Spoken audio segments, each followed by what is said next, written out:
नगर सेठ रोता हुआ आता है, तभी नगर सेठ रोता हुआ आता है। देखिए महाराजा भरथरी से क्या बातचीत करता है। नगर सेठ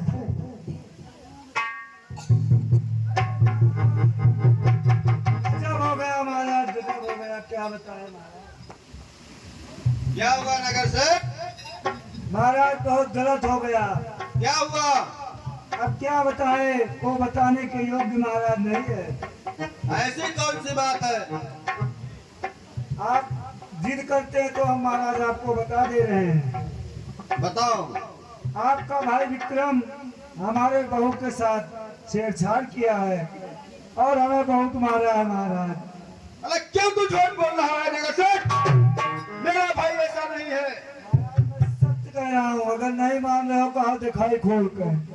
क्या हुआ? बहुत मारा है महाराज। अरे तूने कोई गलती की होगी। नहीं महाराज, कोई गलती नहीं, गलती तो आपके भाई ने किया है। अच्छा चलो ठीक है, आज तो मैं दरबार बंद करने जा रहा हूँ और कल सुबह 10 बजे आना। विक्रम के सामने तुम अपना यही बयान देना, तब निर्णय होगा। दोस्तों, नगर सेठ को भेजने के बाद महाराजा यहाँ महारानी कोर्ट भवन में बनी है और महाराज भरथरी तरफ आते हैं कोर्ट भवन में। फिर देखिए क्या होता है। महारानी कोर्ट भवन में बनी हुई है।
पड़ी हुई है और तभी महाराज आते हैं। तो देखिए क्या बातचीत होती है। ऐसे नहीं, इससे पहले मैं अपने सारे बदन के कपड़े उतारूंगी, क्योंकि राजा देखे ताकि उसे यकीन हो जाए कि सचमुच में मेरा भाई विक्रम रानी के साथ व्यवहार रद्द किया है। ठीक है, मैं जब तक उसे चिड़िया चिड़िया में फंसाऊंगी नहीं, तब तक मैं इस महल की पानी भी नहीं पीऊंगी, क्योंकि विक्रम तूने मुझे बर्बाद किया है। मैं जब तक तुझे बर्बाद नहीं करूंगी तब तक मुझे यकीन नहीं होगी।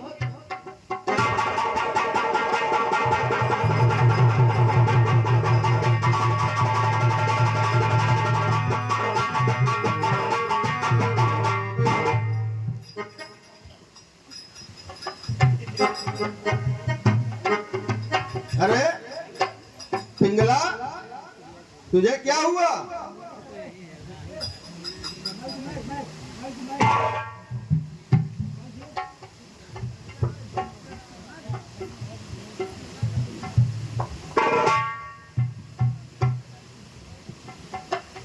हुई आज कैसी दशा ये तुम्हारी, हुई आज कैसी दशा ये तुम्हारी। मेरी प्राण प्यारी,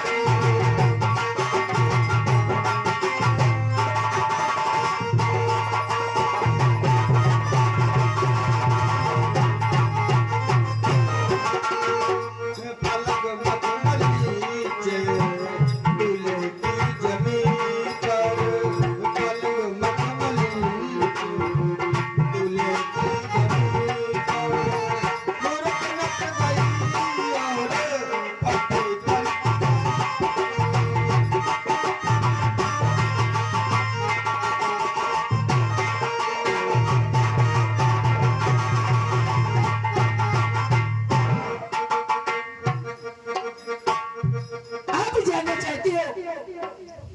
साथ मेरे हाल है कैसा है बताओ तो पिंगला। मैं जरूर बतलाऊंगी, लेकिन उससे पहले मैं आपसे पूछना चाहती हूँ बताओ क्या पूछना कि आप इस दरबार में अपने लिए लाए हैं या मुझे विक्रम के लिए लाए हैं?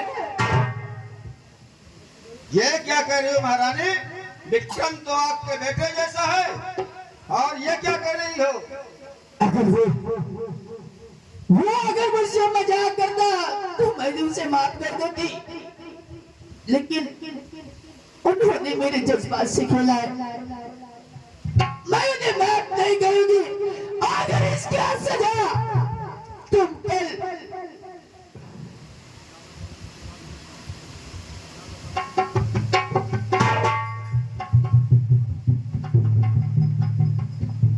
महाराज जी बताओ। क्या बताऊं अपना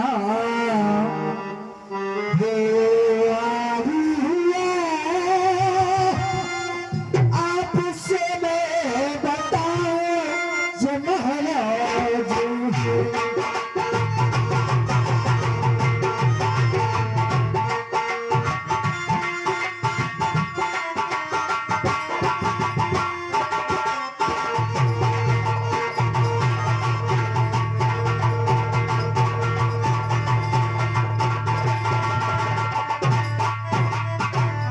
आपसे मैं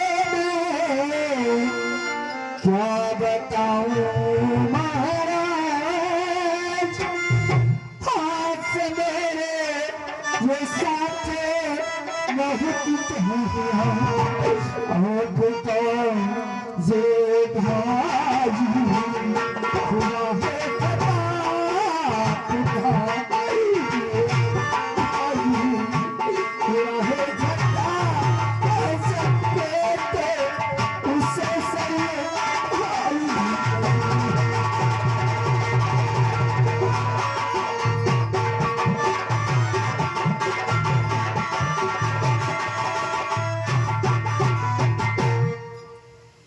ये तुम क्या कह रही हो?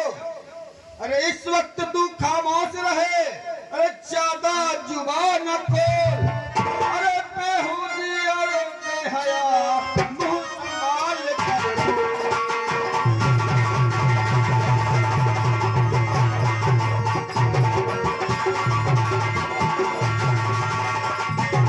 अरे मुंह संभाल कर लगी अब तिरिया चरित्र दिखाने। अरे मारू हंटर चार अक्ल आ जाए सारी दिखाने।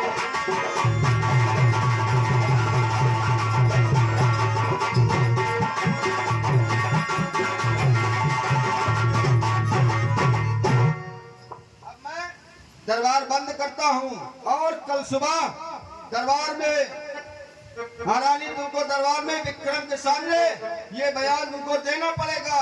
महाराज तुम्हारा भाई है इसीलिए तुम कल की बात कर रहे हो। अगर मेरी बात की फैसला आपने नहीं किया तो मैं सागर जाकर सारे नगर में ठिठोरा पिटवा दूंगी कि तुम्हारा भाई मेरे साथ रिलेशन करना चाहा और इसका हिसाब ये राजा देते हैं और राजा देखो अपने भाई को कैसा हिसाब दे रहे हैं। महारानी अगर तुम्हारी बात में सच्चाई होगी तो विक्रम को जरूर से जरूर सजा मिलेगी। ठीक है राजा, साहब ने कच्छ में आराम करो। और रही बात तुम्हारे भाई की तो वो मैं कल आपके हिसाब देखूंगी।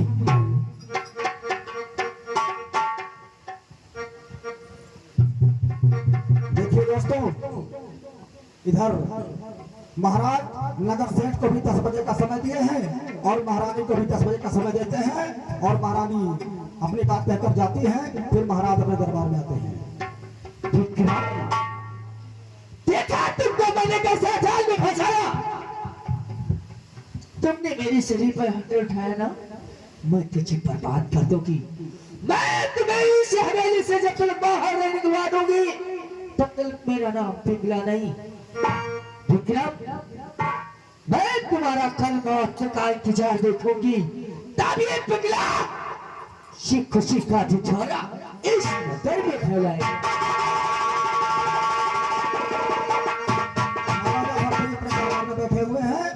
और नौकर के द्वारा विक्रम को दरबार में बुलवाते हैं।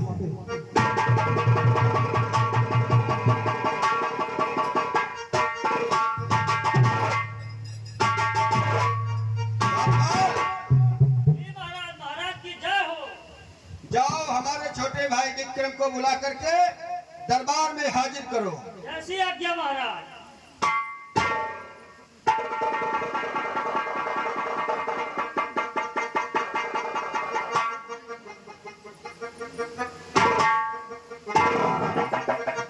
पता नहीं क्या बात है, आज बहुत दिनों के बाद मुझको मेरे भैया ने दरबार में बुलवाया है। चलता हूँ। बड़े भाई के चरणों में छोटे भाई का प्रणाम स्वीकार हुआ। ये क्या, आज मेरे भाई ने मुझको देख करके अपना मुख मोड़ लिया। वैसे तो मुझसे हमेशा हंस के मिलते थे, आखिर क्या बात है भैया? और कहो क्या बात तो है भैया,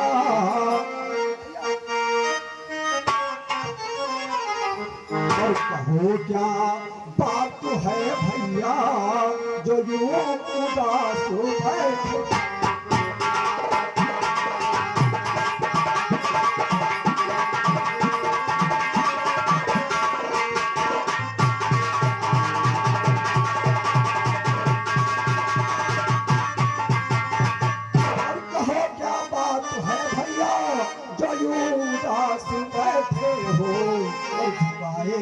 शीश नीचे को बहुत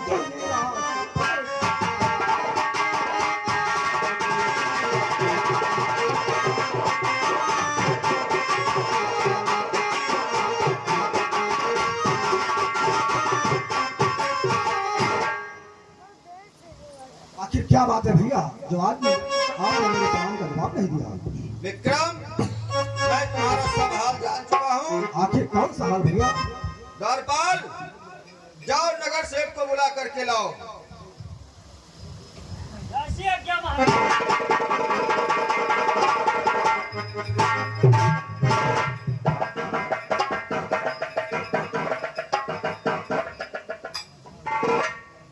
महाराज की जय। देखो नगर सेठ, हाँ, विक्रम महाराज। आया है। और विक्रम, तू इधर खड़ा हो जा। और जो कल तू फरियाद सुनाने आया था, हाँ महाराज। आज विक्रम के सामने सुना। ठीक है महाराज। महाराज महाराज, विक्रम ने हमारी छोटू के भाई बहू के साथ छेड़छाड़ किया।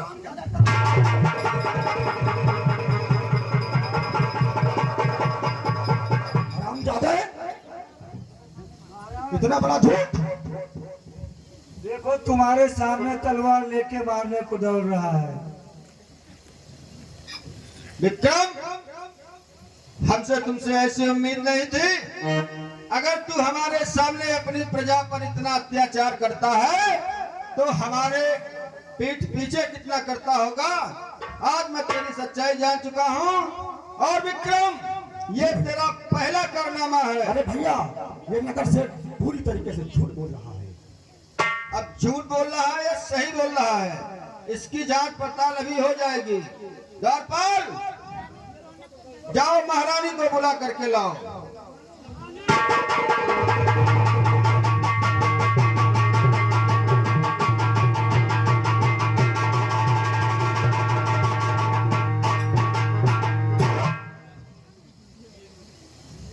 कहो राजा, मुझे इस दरबार में किसने बुलाया गया?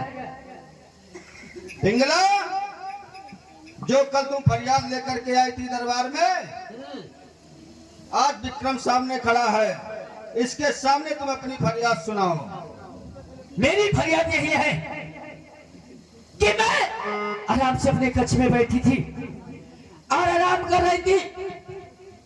ये जालिम जाकर मेरे इज्जत से खेलना चाहा, और जब मैंने इन्हें मना किया तो बोले कि भैया सदा तो महल में काम करते रहते, तुम्हारी मोहब्बत तो मैं समझ सकता हूँ, इसलिए मैंने लाख मेरी बात इन्होंने नहीं मानी, इसलिए मैं आपके पास फरियाद लेकर आया हूँ राजा साहब। मेरी बात को आप इंसाफ करेंगे, इंसाफ करेंगे। अरे भाभी, आप ये क्या कह रही है? यार, नगर सेठ कह रहा है कि मैंने उसकी बहू से बदतमीजी की है, और आप मुझ पर ये इल्जाम लगा रही है कि मैंने आपसे बदतमीजी की है। अरे भाभी, बड़ी भाभी तो माँ के समान होती है, और पिताजी के बन जाने के बाद मैंने भाई तो अपने पिता के तुल्य माना, और आपको भी मैंने हमेशा अपनी माँ की नजर से ही देखा है। विक्रम, तुम्हें ऐसा नहीं करना चाहिए था। जिस भाभी को तुम माँ कहता है, तूने उस पर बुरी दृष्टि डाली। अरे भैया, तुम्हें इसकी सजा मिलेगी। अरे भैया, अरे भैया, जेठे मेरे, अरे तुम हो पिता समान।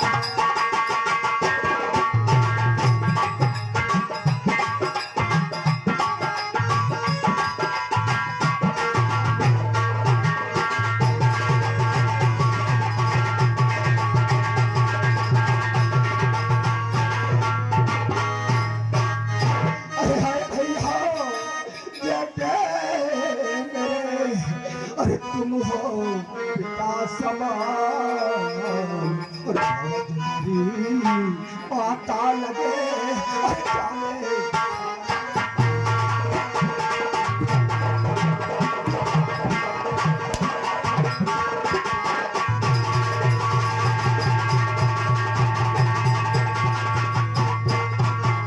भौजी मेरी माता लगे, जाने।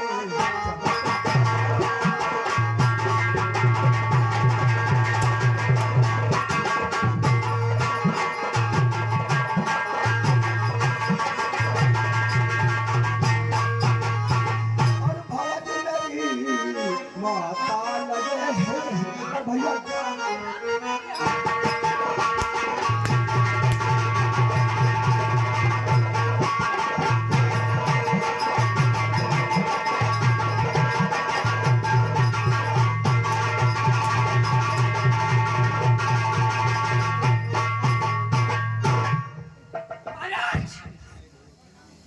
हाँ महारानी, मैं यही देखना चाहती हूँ कि तुम इंसाफ करते हो या नहीं।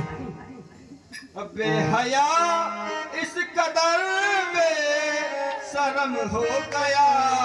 बेहया